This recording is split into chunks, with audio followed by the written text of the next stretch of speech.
నామమున స్తోత్రములు కృతజ్ఞతాస్తుతులు చెల్లించి ప్రార్థన చేసి వెడుతున్నాము తండ్రి. ఆమెన్. ప్రభునందు ప్రియ సహోదర సహోదరులారా, ఈ 7వ అధ్యాయం అంతా స్టెఫన్ ప్రసంగముతో ప్రారంభమై, అంటే ప్రధాన యాజకుడు ప్రశ్నించినప్పుడు ఆ ప్రశ్నకు జవాబు చెప్తూ స్టెఫను అబ్రహాము దగ్గర నుండి చరిత్ర వివరిస్తూ వచ్చాడు.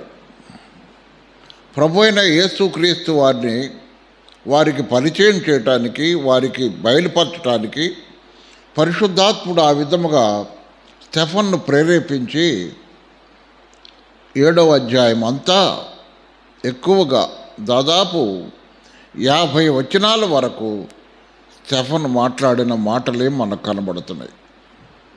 ఆ తరువాత జరిగిన సంఘటనలు ఆ 10 వచనాల్లో రాయబడ్డాయి. చెప్పాలంటే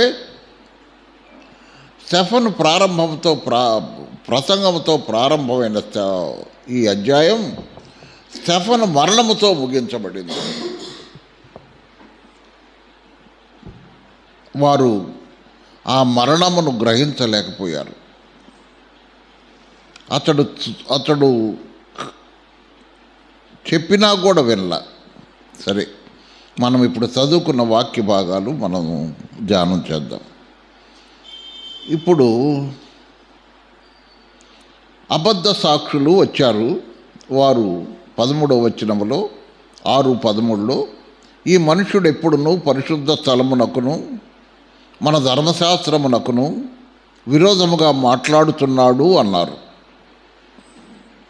అంత మాత్రమే కాకుండా ఈ నజరేయుడైన యేసు ఈ చోటును పాడు చేసి మోషే మనకిచ్చిన ఆచారాలను మార్చునని వీడు చెప్పగా మేము వింటిమని అబద్ధాలు చెప్పారు.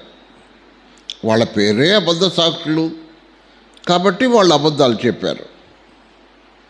చెప్పినప్పుడు వాళ్ళు చెప్పిన అబద్ధ సాక్ష్యాన్ని ప్రధాన యాజకుడు విని ఈ మాటలు నిజమేనా అని అడిగాడు. ఆ మాటలు నిజమైతే స్టెఫన్ మాట్లాడవలసిన పని లేదు. నిజము కాదు కాబట్టే మాట్లాడుతున్నాడు. అందుకు స్టెఫన్ చెప్పినదేమనగా, సహోదరులారా, తండ్రులారా వినుడి. మన పితరుడైన అబ్రహాము హారాన్లో కాపురముండక మునుపు, అంటే కల్దీయుల దేశం నుండి హారాను వరకు వచ్చాడు. అక్కడ యూఫ్రటీస్ నది దాటాడు. కాబట్టి మన పితరుడైన అబ్రహాము హారాన్లో కాపురముండక మునుపు, అంటే హారానుకు రాక మునుపు. హారాన్ ఎక్కడుందంటే యూఫ్రటీస్ నదికి చివరి భాగాన ఉంది. యూఫ్రటీస్ నదికి చివరి భాగంలో హారాన్ ఉంది. మొదట మ్యాప్లో మనకు కనబడింది. పైన ఉంది, పద్దనరాము పైన. వాళ్ళు ఊరనే పట్టణం ఇదిగో చివర ఉంది. కల్దీ అంటే బబులోను లేక బాబేలు. ఇదంతా బాబేలు దేశమే. ఆ బాబేలు దేశం దాటిన తర్వాత అషూర్ దేశంలోకి వచ్చాడు. అషూర్ రాజులు వెళ్తున్న దేశంలోకి. అక్కడ హారాన్ ఉంది. అంటే యూఫ్రటీస్ నది ఒడ్డున, అంటే ఫరాతు నది అన్నాడు. యూఫ్రటీస్ నది ఒడ్డునే నడుచుకుంటా వాళ్ళు హారాను వరకు వచ్చారు. ఎందుకంటే మన పట్టణంలో చూస్తే యూఫ్రటీస్ నది కొద్దిగా వెడల్పుగా కనబడుతుంది. వచ్చే కొద్ది సన్నగా అయిపోయింది. అంటే నది పుట్టిన దగ్గర చిన్నదే, ఉండే కొద్ది అది వెడల్పోయింది. మన బొమ్మలో కూడా అలాగే వేసాడు మ్యాప్లో. కాబట్టి అది ఎందుకంత పైన సన్నగా కిందగా వెడల్పుగా వేసాడంటే కారణం అది. అంత మాత్రమే కాదు, హిద్దెకల్ అనబడిన నది కూడా దీంతో కలిసింది. ఫరాతు, హిద్దెకల్ ఈ రెండు ఎక్కడి నుంచి బయలుదేరినాయి అంటే పైన చూడండి, అరారాతు కొండ, అరారాతు కొండల్లో బయలుదేరినాయి. అంటే దాదాపు మనం వెనక్కపోతే ఆదికాండం 2వ అధ్యాయం 10వ వచనం నుంచి చదువుదాం. 10వ వచనం నుంచి. మరియు ఆ తోటను తడుపుటకు ఏదేనులో నుండి ఒక నది బయలుదేరి అక్కడ నుండి చీలిపోయి 4 శాఖలాయను. మొదటి దాని పేరు పీషోను. అది హవీలా దేశము చుట్టూ పారుతున్నది. అక్కడ బంగారం ఉన్నది. అక్కడ బోళమును గోమేదకమును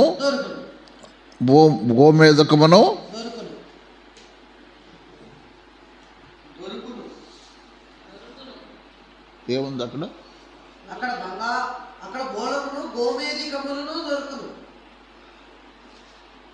రెండవ నది గోమేదకమును దొరుకును.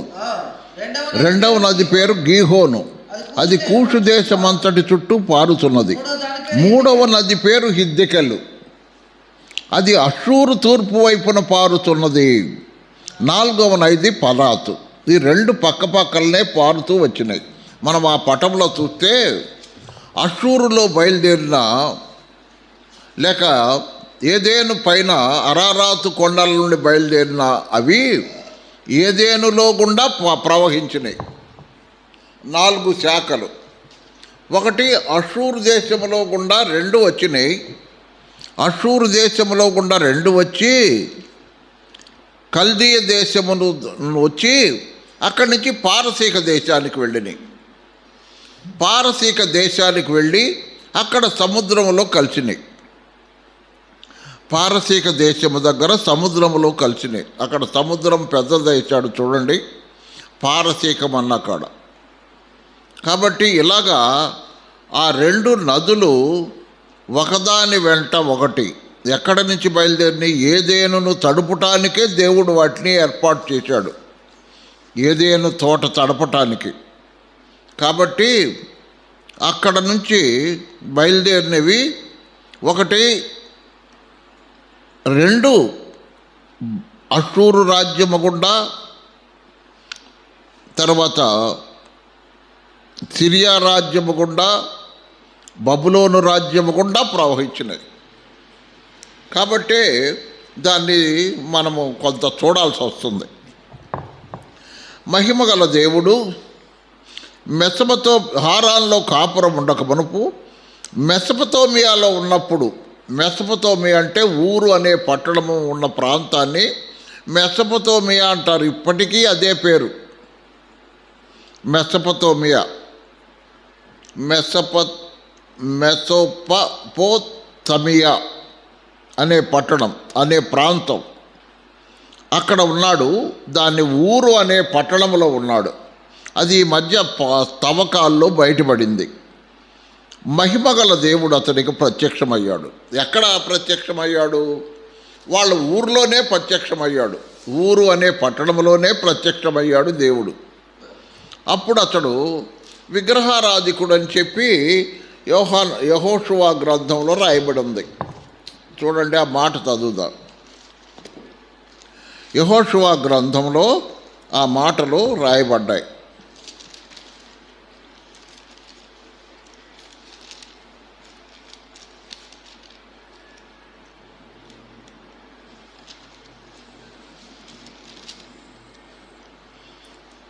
చూడండి, యెహోషువ గ్రంథం 24వ అధ్యాయం 2వ వచనం.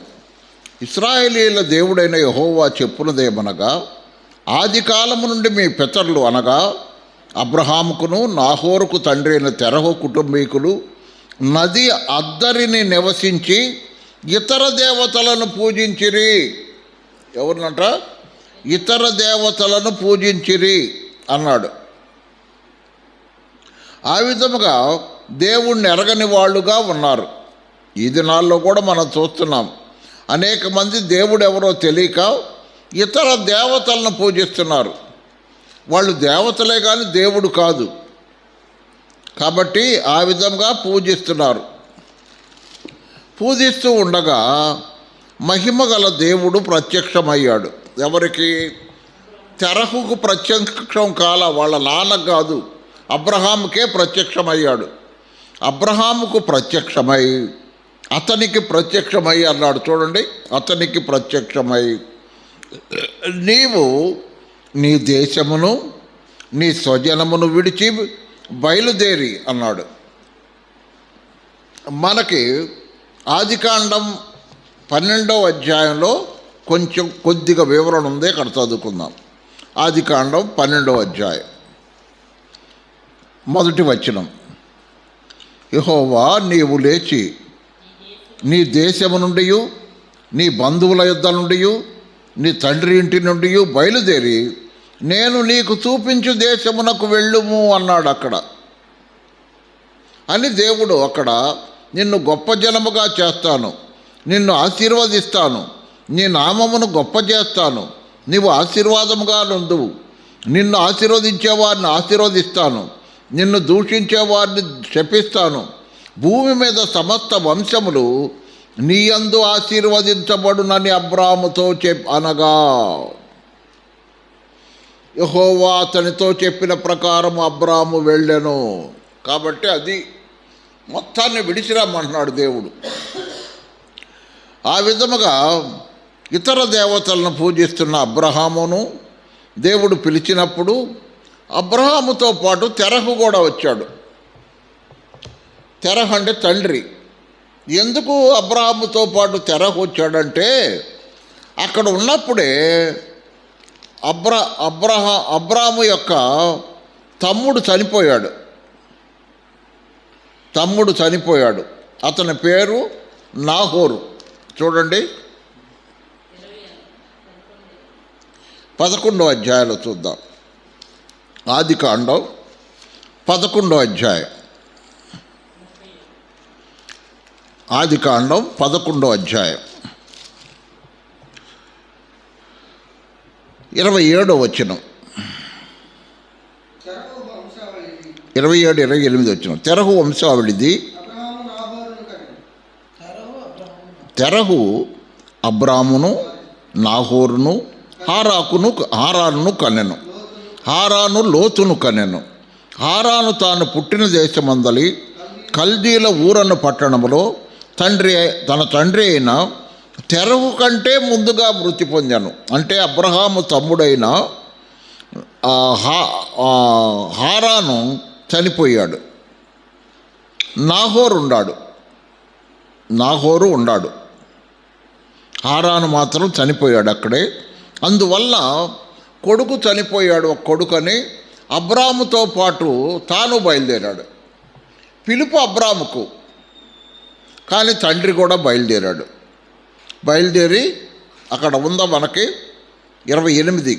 హారాను తాను పుట్టిన దేశమందలి కల్దీల ఊరను పట్టణములో తన తండ్రి అయిన తెరహు కంటే ముందుగా మృతి పొందాను.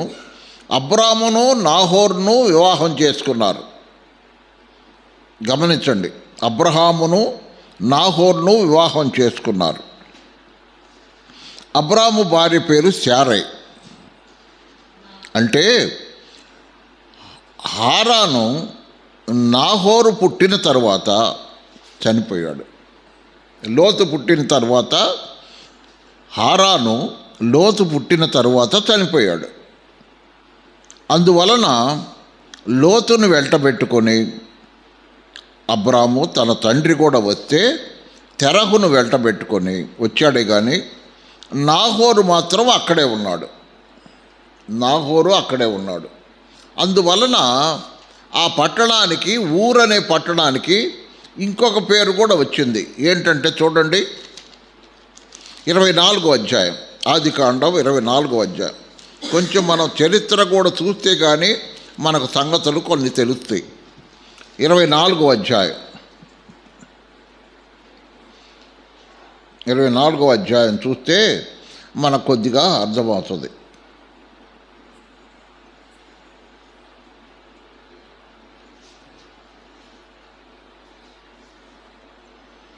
24వ అధ్యాయం 10వ వచనం. అతడు తన యజమానుని ఒంటెలలో 10 ఒంటెలను తన యజమానుని ఆస్తిలో శ్రేష్టమైన నానా విధములకు వస్తువులను తీసుకొని పోయాను. అతడు లేచి ఆరన్ మహరాయింలోనున్న నాహోరు పట్టణము చేరి, అంటే ఊరను పట్టణం అనేది రాయకుండా ఇక్కడ ఏమన్నారంటే నాహోరు ఉన్న పట్టణము అని రాశారు.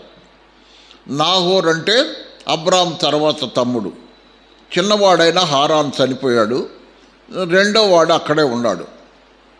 కాబట్టి నాహోరు తమ్ముడు, నాహోరు పట్టణం అని దాన్ని అన్నారు.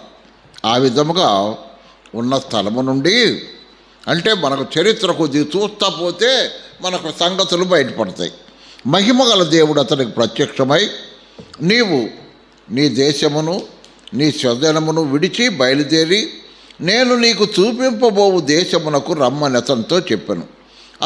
అప్పుడు అతడు కల్దీల దేశమును విడిచిపోయి హారాన్లో కాపురం ఉండెను.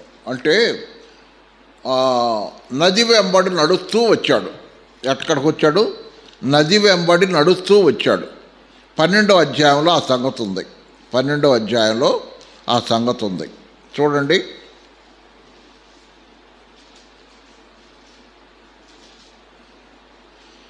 12వ అధ్యాయంలో మనం చూస్తే అక్కడ మనకు ఆ సంగతి మనకు కనబడుతుంది. 5వ వచనం చదువుదాం. 5వ వచనం 12:5. అబ్రాము తన భార్య అయిన శారాయిని, తన సహోదరుని కుమారుడైన లోతును, హారాన్లో తానును వారును ఇంకా కొద్దిగా పైకి పోతే 4వ వచనం, యెహోవా అతనితో చెప్పిన ప్రకారము అబ్రాము వెళ్ళాను, లోతు అతనితో కూడా వెళ్ళాను. అబ్రాము హారాను నుండి బయలుదేరినప్పుడు 75 ఏండ్ల ఈడు గలవాడు. అంటే అక్కడ దాకా వచ్చాడు, బయలుదేరి వచ్చేసాడు. ఊరు అనే పట్టణము నుండి యూఫ్రటీస్ నది ఒడ్డున నడుస్తూ హారాన్ దాకా వచ్చాడు. అంటే నది దాటటానికి కుదరలా, నది చాలా వెడల్పుగా ఉంది. అక్కడ దాటటానికి కుదరక నది వెంబడే వచ్చాడు. నది దాటితే కానీ కనాను దేశం, అందుకని నది వెంబడే వచ్చాడు. హారాన్లో ఉన్నాడు. హారాన్లో ఉన్నప్పుడు తండ్రి చనిపోయాడు. అక్కడ తెరహు చనిపోయిన తర్వాత యూఫ్రటీస్ నది దాటి కనాను దేశంలోకి ప్రవేశించాడు. గమనించారా? కాబట్టి ఆ విధముగా కల్దీయుల దేశమును విడిచిపోయి హారాన్లో కాపురం ఉండెను.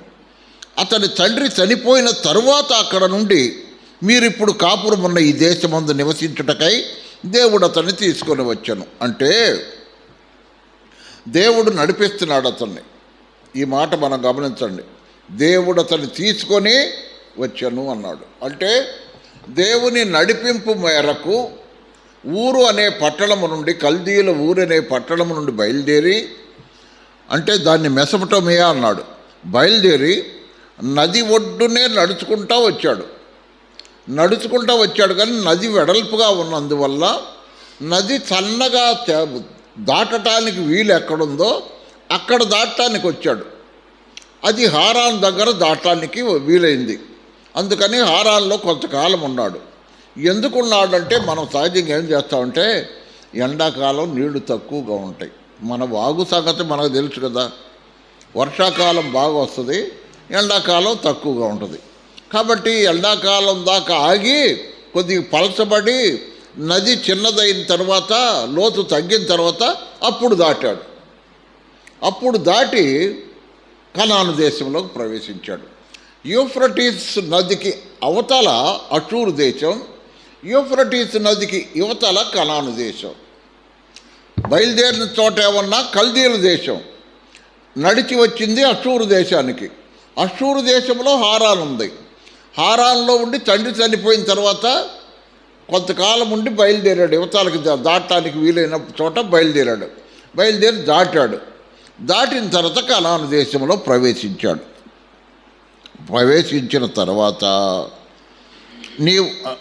దేవుడు అప్పుడు కల్దీయుల దేశమును విడిచిపెట్టి హారాన్లో కాపురం. అతడు తండ్రి చనిపోయిన తర్వాత అక్కడ నుండి మీరిప్పుడు కాపురం ఉన్న ఈ దేశమందు నివసించుటకై. అంటే ఇప్పుడు ఎక్కడ మాట్లాడుతున్నాడు స్టెఫను? యెరూషలేములో. ఎక్కడ? యెరూషలేములో మాట్లాడుతున్నాడు. ప్రధాన యాజకుడు కదా ఉంది. యెరూషలేములో మాట్లాడుతున్నాడు అంటే ఈ దేశం అంటే అదే కనాను దేశం. పాలు తేనెలు ప్రవహించు కనాను దేశం అని దాని పేరు. ఆ విధముగా దేవుడు అతని ఈ దేశమందు నివసించుటకై దేవుడు అతన్ని తీసుకొని వచ్చాను. అంటే బయలుదేరిన దగ్గర నుంచి దేవుడు అతనికి తోడై ఉన్నాడు. ఇక్కడ మనం నేర్చుకోవాల్సిన పాఠం ఏంటంటే, దేవుని పిలుపు ఉంటే, దేవుని పిలుపు మనకుంటే బయలుదేరిన దగ్గర నుంచి దేవుడు మనకు తోడై ఉంటాడు. గమనించావా? దేవుడు మనకు తోడై ఉండి తన కార్యాలు జరిగిస్తూ వస్తాడు. అవును ప్రియులారా, ఈ అనుభవం నేను కూడా అనుభవించాను. నేను దర్శనించి రావటం దేవుని చిత్తము కాకపోతే ఇంత సేవ జరిగేది కాదు, ఈ 4 సంఘాలు ఏర్పడేవి కాదు. కానీ దేవుడి కృప ఏంటంటే అక్కడ నుంచి రావటానికి కూడా నాకు ఛార్జీలు లేకుండా వచ్చాను. సామాను వేసుకోవటానికి లారీకి కూడా ఛార్జీలు లేని పరిస్థితిలో వచ్చా. ఎందుకంటే ప్రభువుని నమ్ముకొని 6 నెలలు అయింది. వచ్చే మామూలుగానే అవి తీసుకోవటం మానుకున్నాను నేను నమ్ముకున్న తర్వాత. అందువల్ల నాకు రావటానికి కూడా లేదు. అప్పుడు మార్టూరులో లారీ ఆపి రావు రూములో ఉన్నాడు. అప్పుడు దాదాపు రాత్రి 11-12 అయింది. రూములో ఉంటే రావు దగ్గర పోయి, అబ్బాయి లారీకి డబ్బులు ఇవ్వాలరా, నా దగ్గర లేవు అని అన్నా. వెంటనే 350 రూపాయలు. అక్కడి నుంచి ఇక్కడికి లారీకి 350 రూపాయలు తీసుకొచ్చి లారీ ఇక్కడ అన్లోడ్ చేసిన తర్వాత 350 రూపాయలు ఇస్తే వెళ్ళిపోయాడు. లారీ దొరక్క 7 రోజులు ఆగా నేను దర్శిలో. కానీ దేవుడు తగిన కాలం అందు నన్ను తీసుకొచ్చి ఇక్కడ పెట్టాడు కాబట్టే అప్పుడు ఇల్లు ఉంది మట్టి మిద్దె. ఆ విధముగా దేవుడు ఈ గ్రామంలో నిలబెట్టి ఆయన తన కార్యాలు జరిగించాడు కాబట్టే యనమదల, చింతపల్లిపాడు, డ్యాగరమూడి, మార్టూరు సీతాదేవి కాలనీ వరకు, లేక ఎంప్లాయీస్ కాలనీ వరకు సంఘ సరిహద్దులు విస్తరింపచేశాడు. మరి ముఖ్యంగా నేను ప్రభువునందే అతిశయపడేది ఏంటంటే, నేను అడుగుపెట్టిన స్థలాన్ని దేవుడు దీవించాడు. గమనించారా? వేరే వాళ్ళు చేసే పని గురించి నాకు తెలీదు. అది వాళ్ళ మనస్సాక్షి, వాళ్ళ సేవ, వాళ్ళ సంగతులు వాళ్ళు చూసుకుంటారు. జాగర్లమూడిలో నేను నిలబడ్డాను కాబట్టే, అక్కడ పనిచేశాను కాబట్టే అక్కడ దేవుడు మందిరం ఏర్పాటు చేశాడు. దాని తర్వాత ఇక్కడ కూడా అంతే. కాబట్టి నాకేంటంటే దేవుడు నాకు తోడై ఉన్నాడు, నన్ను నడిపిస్తున్నాడు అనే విశ్వాసంతో నేను జీవిస్తున్నా. ఎందుకంటే ఆయన కార్యాలు కనపడుతున్నాయి కాబట్టి దేవుడు అతన్ని తీసుకొని వచ్చాను. ఆయన ఇందులో అతనికి పాదము పట్టునంత భూమి అయినను స్వాస్థ్యముగా ఇస్తానన్నాడు కదా. కానీ అప్పుడు ఇలా స్వాస్థ్యముగా ఇయ్యక అతనికి కుమారుడు లేనప్పుడు అతని తరువాత అతని సంతానమునకును దీనిని స్వాధీనపరుచునని అతనికి వాగ్దానం చేసింది. ఇది అబ్రహాము చేసిన వాగ్దానం. అయ్యా, ఈ దేశాన్నే ఇస్తా, కానీ ఇప్పుడు కాదు, నీ సంతానానికి ఇస్తానన్నాడు దేవుడు. అయితే దేవుడు అతని సంతానము అన్ని దేశమందు పరవాసులుగా ఉన్నారు. ఆ దేశస్థులు 400 సంవత్సరాల మట్టుకు వారిని దాస్యములకు లోపరుచుకొని బాధ పెడతారని దేవుడు ముందుగానే చెప్పాడు. ఇస్సాకు పుట్టక మునిపే, గమనించారు ఈ మాట, ఇస్సాకు పుట్టక మునిపే ఇస్సాకు సంతానమైన వాళ్ళు యాకోబు 12 మంది గోత్రకర్తలు వాళ్ళు వెళ్ళి ఐగుప్తు దేశంలో దాస్యములో 400 సంవత్సరాలు ఉంటారని ఇస్సాకు పుట్టక మునిపే దేవుడు వాగ్దానం చెప్పాడు. ప్రవచనం అది వాగ్దానం కాదు, ప్రవచనం. కాబట్టి ఆ ప్రవచనాన్ని దేవుడు చెప్పాడు. మరియు దేవుడు ఏ జనమునకు వారు దాసులయ్యుందురో ఆ జనమును నేను విమర్శ చేయుదుననియు మనకు తెలుసు కదండి. నిర్గమకాండంలో 10-11 సూచక్రియలు, అద్భుత కార్యాలు మోషే ద్వారా చేసి దేవుడు ఆ దేశానికి విమర్శ చేశాడు, తీర్పు చేశాడు. వారి దేవతలకు తీర్పు చేశాడు. ఒక్కొక్క తెగులు ఒక్కొక్క దేవత మీద తీర్పు. ఆ తర్వాత వారు వచ్చి ఈ చోట నన్ను సేవించురని చెప్పాను. అంటే మళ్ళీ నేను ఇక్కడ తీసుకొస్తా, నేను ఇప్పుడున్న నీ చోటకి మళ్ళీ నేను వాళ్ళని తీసుకొస్తానని దేవుడు చెప్పాను. మరియు ఆయన సున్నతి విషయమైన నిబంధన అతనికి అనుగ్రహించను. ఆ జనాంగానికి ఒక నిబంధన చేశాడు. ఏంటది? సున్నతి. అది ఇశ్రాయేలీలకే కానీ మనకు కాదు. ఇశ్రాయేలు ప్రజలకే దేవుడు చేసిన నిబంధన. ఆ విధముగా సున్నతి విషయమైన నిబంధన చేశాడు. అతడు ఇస్సాకును కని నిబంధన చొప్పున 8వ దినమందు అతనికి సున్నతి చేశారు. అదే విధానంలో యేసు ప్రభు కూడా 8వ దినాన చేశారు నిబంధన, దేవుని నిబంధన వాళ్ళకి. తరువాత ఇస్సాకు యాకోబు 12 గోత్రకర్తలను కని వారికి సున్నతి చేసిరి. ఆ గోత్రకర్తలు మత్సరపడి, చూసారా, అక్కడ పరిస్థితి మలుపు తిరుగుతుంది. కారణం మత్సరం. మనిషిలో ఎప్పుడైతే మత్సరం బయలుదేరుతుందో అప్పుడు పరిస్థితులు తారుమారవుతాయి. మనిషి ఎప్పుడు కూడా మత్సరపడకూడదు, ఇతరుల మీద చడగకూడదు, మత్సరపడకూడదు. మత్సరపడి యోసేపును ఐగుప్తులోకి పోవుటకు అమ్మేశారు. సొంత తమ్ముణ్ణే ఐగుప్తుకి అమ్మేశారు. ఇష్మాయిలు తీసుకొని పోయారు, మిద్యానీయులు తీసుకొని పోయారు. కానీ అక్కడ కానీ అన్నాడు చూడు, కానీ దేవుడు అతనికి తోడై ఉండి అతని శ్రమలన్నిటిలో నుంచి తప్పించాడు. గమనించారా? పోతీఫర్ ఇంట్లో కానీ అన్యాయంగా నింద వేసి పోతీఫర్ భార్య ద్వారా చెరసాల్లో పట్టడం కానీ, చెరసాల్లో కూడా దేవుడు తోడై ఉన్నాడని రాయబడింది కదా. చెరసాల్లో కూడా దేవుడు తోడై ఉన్నాడు. ఒక వ్యక్తికి దేవుడు తోడై ఉంటే అతని జీవితకాలం అంతా దేవుడు తోడుగా ఉంటాడండి. ఒక వ్యక్తికి దేవుడు తోడుగా ఉన్నాడు అనుకుంటే, ఆ వ్యక్తిని పిలిచినవాడు దేవుడైతే ఆ వ్యక్తికి దేవుడు తోడుగా ఉంటాడు. ఏ పరిస్థితుల్లో ఉన్నా. పోతీఫర్ ఇంట్లో దేవుడు ఉన్నాడు, దేవుడు అతనితో ఉన్నాడు, అది వర్ధిల్లింది.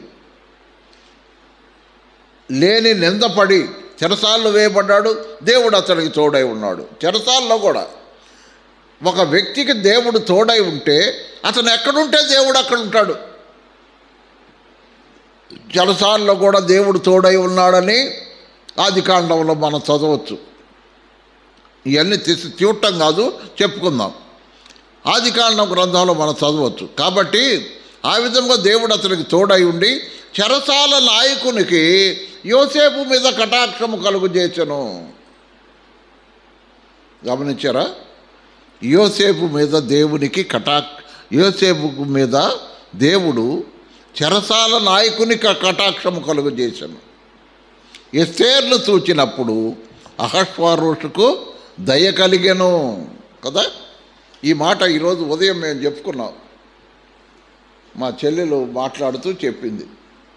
రిటైర్డ్ స్టేజీ, డిసెంబర్లో రిటైర్డ్ అవుతాడు. కానీ అందరితో పాటు అతన్ని కూడా డ్రిల్ చేపిస్తున్నారంట. చేయలేకపోతున్నాడు. దాదాపు 60 సంవత్సరాలు వచ్చినాయి కదా. అందరిలాగా చేయాలని చేయలేడు కదా.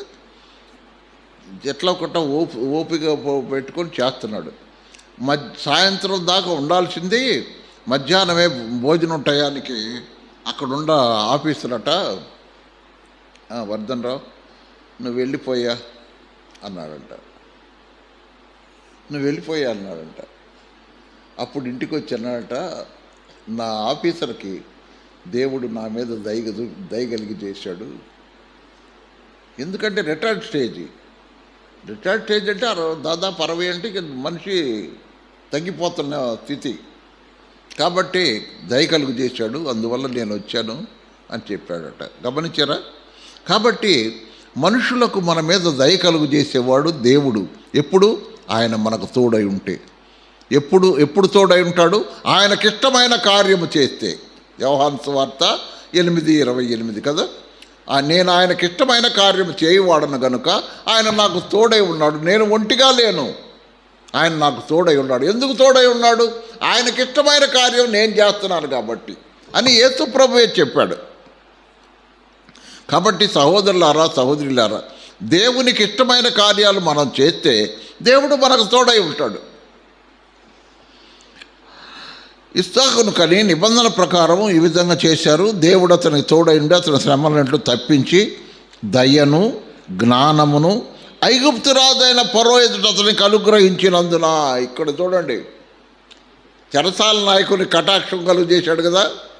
ఇప్పుడు రాజైన ఫరోకు కూడా, ఐగుప్తు రాజైన ఫరోకు కూడా ఏం చేశాడు? యోసేపును చూచినప్పుడు దయ కలిగెను.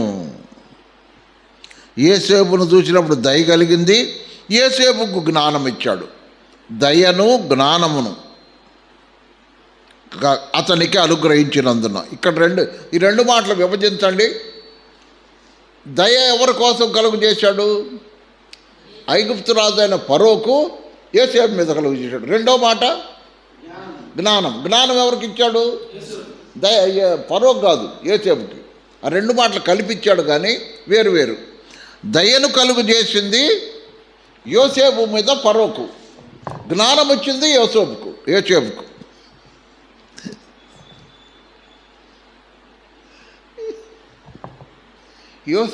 యోసేపు అనాల, మనం యోసేపు అంటాం, తప్పట్రాదు, అట్లా అనకూడదు. ఐగుప్తు రాజైన ఫరో ఎదుట అతనికి అనుగ్రహించినందున ఫరో ఐగుప్తుకును తన ఇంటికంతటికిని అతన్ని అధిపతిగా నియమించను. పోతిఫర్ ఇంట్లో బానిసవాడు ఏమయ్యాడు? ఐగుప్తు దేశానికి రెండవ అధికారి అయ్యాడు. ప్రధానమంత్రి అనుకోవచ్చు, ప్రధానమంత్రి లేక ఆర్థిక మంత్రి కావచ్చు, లేక ఫుడ్ కార్పొరేషన్ అధిపతి కావచ్చు కదా, ఆరోగ్య శాఖ మంత్రో లేక ఆర్థిక మంత్రో కావచ్చు. తన ఇంటికంతటికి అతన్ని అధిపతిగా నియమించను. తరువాత ఐగుప్తు దేశమంతటికి, కనాను దేశమంతటికి కరువును బహుశ్రమయు వచ్చెను గనుక మన పితరులకు ఆహారం లేకపోయాను. యోసేపు అమ్మబడిన వాడు అక్కడ తృప్తిగా ఉన్నాడు, వీళ్ళకేమైనా కరువు వచ్చింది. ఎవరికి? కనాన్లో ఉన్న వాళ్ళకి. అమ్మిన వాళ్ళు ఉన్నారు చూడు మత్సరంతో. అంతే. ఎప్పుడైతే మనం ఇతరుల మేలు కోరతామో అప్పుడు దేవుడు నీ మేలు కోరతాడు. ఎప్పుడైతే అమ్మేశారో యోసేపును, ఇలా కరువు వచ్చింది. అంతే కదా. ఎందుకు వచ్చింది కరువు? వీళ్ళకి బుద్ధి రావడానికే దేవుడు ఆ విధంగా చేశాడు. కరువు రప్పించేవాడు దేవుడు. కీర్తన గ్రంథం మనం చదివితే వర్షాలు లేకుండా చేస్తే కరువు వస్తుంది. కరువును బహుశ్రమై వచ్చాను కనుక మన పితరులకు ఆహారము లేకపోయాను. ఐగుప్తులో ధాన్యము కలదని యాకోబు విని మన పితరులను అక్కడికి మొదటిసారి పంపెను. ఎందుకుంది ధాన్యం ఐగుప్తులో? దేవుడు జ్ఞానం ఇచ్చాడు యోసేపుకు. ఆ జ్ఞానముతో 7 సంవత్సరాలు మంచి పంట పండింది. మంచి పంట పండితే వాటిని యోసేపు ఏం చేశాడు? ఫుడ్ కార్పొరేషన్ ఆఫ్ ఇండియా గోడౌన్లో దాచిపెట్టాడు. ఎక్కడ ఏ ఊర్లో పంట ఆ ఊర్లో కొని దాచిపెట్టాడు. దాచిపెట్టి ఫరో చేతిలో పెట్టాడు గోడౌన్లు అన్నీ కూడా. అందువలన అంతలో 7 సంవత్సరాల తర్వాత కరువు వచ్చింది. 7 సంవత్సరాల తర్వాత కరువు వచ్చింది. కరువులో అప్పుడు గోడౌన్లు తీశాడు. 7 సంవత్సరాలు పండిన పంటంతా వాళ్ళు తినంగా వీళ్ళు కొనుక్కొని దాచిపెట్టింది వాళ్ళకి మాత్రమే కాదు, ఇతర దేశాల వాళ్ళకు కూడా అమ్మే అంత గోడౌన్లో ఉంది. వాళ్ళ దేశస్తులు తినటం మాత్రమే కాదు, వాళ్ళ దేశస్తులు తినేటప్పుడు ఏం చేశాడు తెలుసా? దేశంలో ఉన్న జనం పొలాలు, తోటలు అన్నీ ఫరో చేతికి వచ్చేటట్టు చేశాడు. ఫరో చేతికి వచ్చేటట్టుగా చేశాడు. ఏమిస్తారు? డబ్బులు ఇస్తారు. డబ్బులు అయిపోయినాయి. మీ పశు సంపద ఇచ్చారు, అవి కూడా అయిపోయినాయి. ఇంకా మా దగ్గరే ఉండేత పిల్లలు మేము మిగిలేము. భూములు ఉండేగా, భూములన్నీ ఫరో.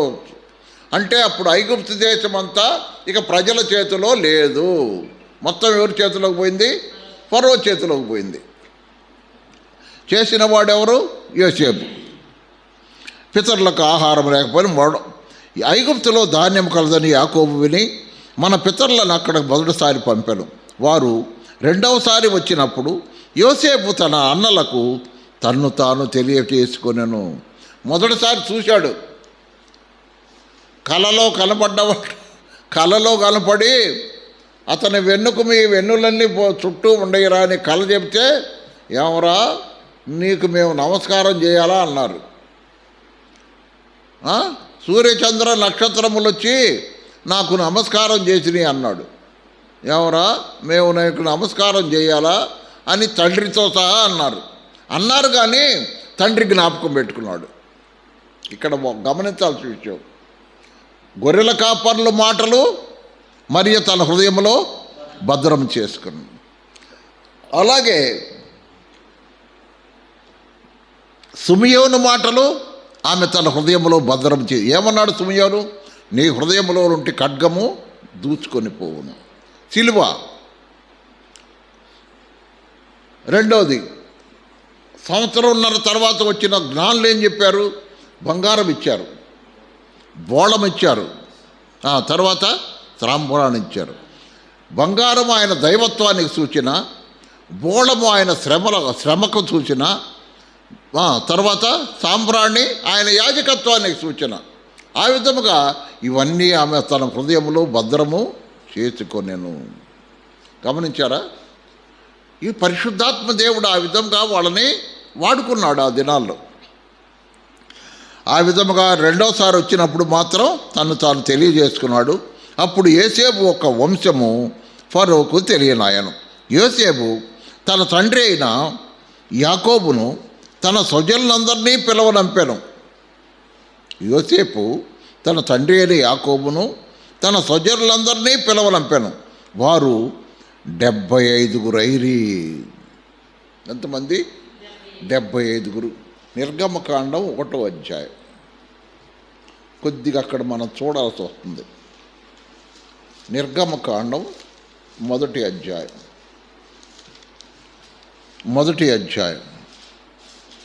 5వ వచనం.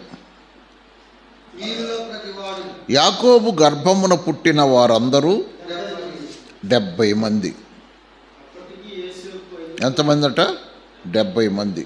అంటే వారు ఐగుప్తుకు వచ్చేసరికి 75 మంది అయ్యారు కదా. అది పుట్టిన వాళ్ళు 70 మంది, కానీ ఐగుప్తుకు వచ్చేసరికి 75 అయ్యారు. ఒక మాటగా మనం ఆలోచించవచ్చు. ఈ 5 సంఖ్య ఇక్కడ 75 అన్నాడు, అక్కడ 70 అన్నాడు. ఎందుకంటే పుట్టిన వాళ్ళు 70 మంది.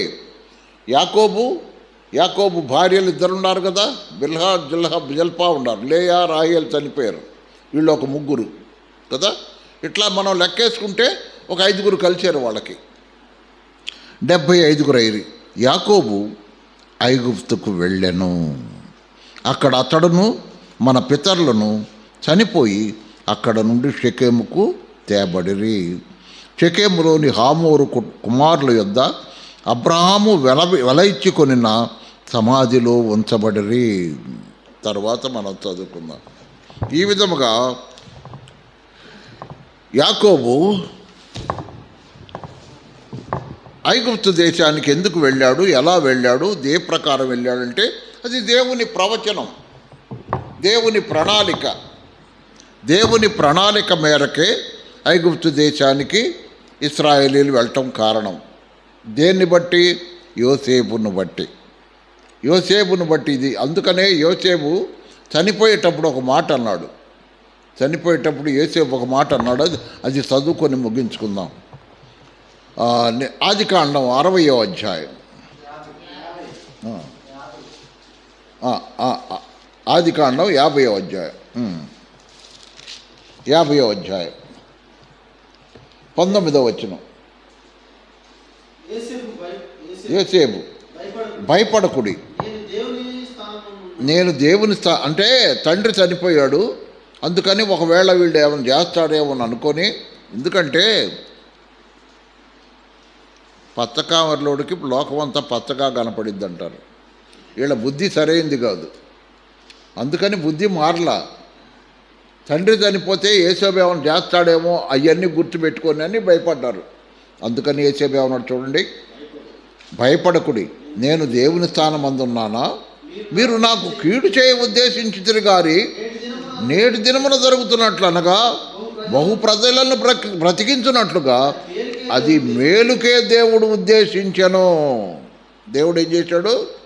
మేలుకే ఉద్దేశించాడు. కాబట్టి దేవుని కార్యాలన్నీ ఆశ్చర్యంగా ఉంటాయి, అద్భుతంగా ఉంటాయి. ప్రార్థన చేసుకుందాం. పరిశుద్ధుడైన మా తండ్రి, ప్రేమగల మా ప్రభువా, మీ ప్రియకుమారుడైన క్రీస్తు ప్రభు నామమున నీకు స్తోత్రము నాయన. శాశ్వతమైన నీ ప్రేమతో మమ్మలను ప్రేమించావు. భవిష్యత్తు మాకు తెలియదు, ఇంకొక క్షణంలో ఏమైద్దో మాకు తెలియదు. కానీ మీరు ఇస్సాకు పుట్టక మునిపే ఇస్సాకుకు యాకోబు పుడతాడని, యాకోబు 12 మంది గోత్రీకులు పుడతారని, 12 మంది గోత్రీకులు ఐగుప్తుకు వెళతారని ఈ ప్రణాళిక అంతా ముందుగానే నీవు ఎరుగుదు. కాబట్టి భవిష్యత్ జ్ఞానము కలిగిన దేవా నీకు స్తోత్రం నాయన. మాతో మాట్లాడారు ఈ రాత్రి, వివరించుకోవటానికి నీ ఆత్మ సహాయం ఇచ్చారు. బయలుదేరిన దగ్గర నుంచి, ఊరను పట్టణంలో బయలుదేరిన దగ్గర నుంచి నాయన, నీ దాసుడు నీ స్నేహితుడైన అబ్రహాముకు మీరు తోడై ఉన్నారు నాయన. నీ ప్రజలు నీ యందు విశ్వాసం ఉంచినప్పుడు తప్పక మీరు తోడై ఉంటారని నీ వాక్యమును బట్టి మేము చూస్తున్నాం. అయ్యున్న నాయన, అలనాడు నీవు యెరూషలేము పట్టణంలో చెప్పిన మాట 8వ అధ్యాయం యోహాను సువార్తలు అన్నావు కదా, నేను నా తండ్రికి ఇష్టమైన కార్యము నేను చేయువాడను గనక నా తండ్రి ఒంటిగా విడిచిపెట్టలేదు అన్నావు. కాబట్టి మేము కూడా నీకు ఇష్టమైన కార్యాలు చేస్తే నీవు మమ్మల్ని విడిచిపెట్టవు, మాతో పాటు ఉంటావు. నీకు ఇష్టముగా నీ కార్యాలు చేస్తే పరిశుద్ధాత్ముడవై ఉండి మమ్మల్ని దుఃఖపడతావు. అలా ఉండక నీకు ఇష్టమైన కార్యాలు చేసేవారముగా ఉండటానికి నీ ఆత్మతో బలపరచుమని దుష్టుని సకల తంత్రములిచ్చి కాపాడండి. చూచిన దానిని ఆలోచనలోకి పెడతాడు అపవాది. కాబట్టి మేము మా చూపులు కూడా నాయన జాగ్రత్తగా ఉండటానికి సహాయం చేయండి.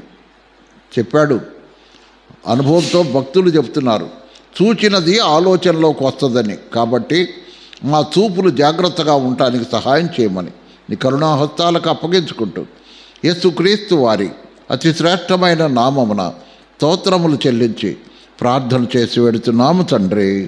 ఆమేన్. అందరికీ వందనాలు.